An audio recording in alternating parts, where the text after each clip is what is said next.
Happy International Women's Day! Happy International Women's Day to you too.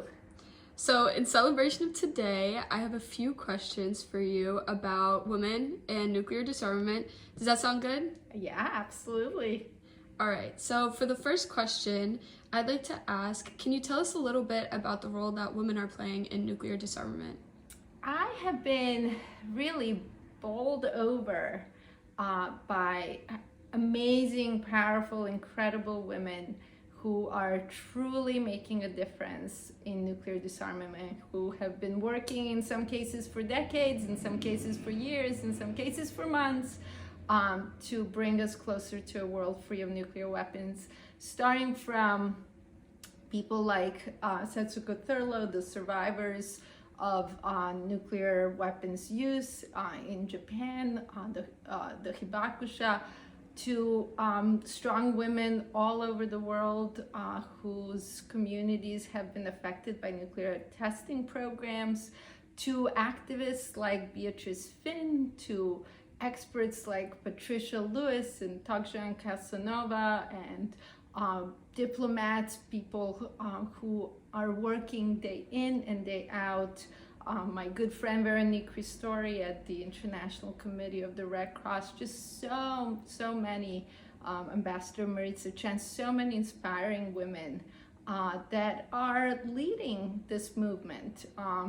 I think we're really at a critical point. I think that the war in Ukraine has reminded everybody that these weapons still exist and that they represent a threat not just to individual countries or individual cities, but to humanity as a whole. And women are leading the fight to get rid of them before they get rid of us. And I've just been so inspired by their strength, their courage, their knowledge, their wisdom. It's been just an amazing journey. Thank you. Do you have any information on how women specifically may be more affected by nuclear weapons? Yeah, I mean, I think we see this very generally in terms of, who ends up being impacted by violence, by war, by militarization of our societies.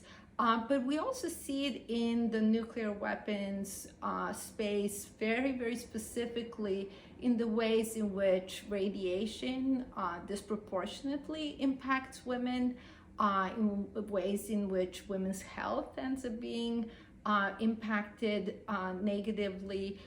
In places like the Marshall Islands, where the US tested an equivalent of 7,000 Hiroshima bombs. So one Hiroshima bomb, used in Hiroshima, a slightly larger bomb used in Nagasaki, and then in the Marshall Islands, over a period of 12 years, the equivalent of 1.7 Hiroshima bombs used every day, tested every day.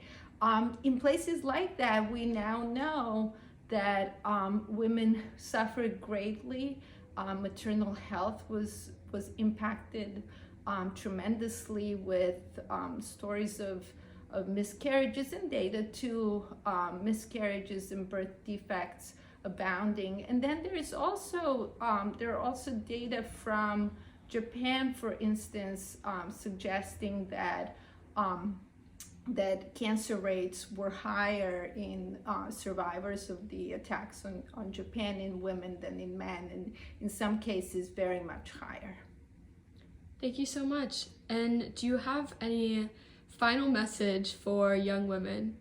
Oh, absolutely. I mean, my career has been both in academia now, of course, in nuclear disarmament activism, and similarly, as I've been inspired by the older women in my life and colleagues and friends, I've also been very inspired by young women that I get to either teach or work with, and watching young activists.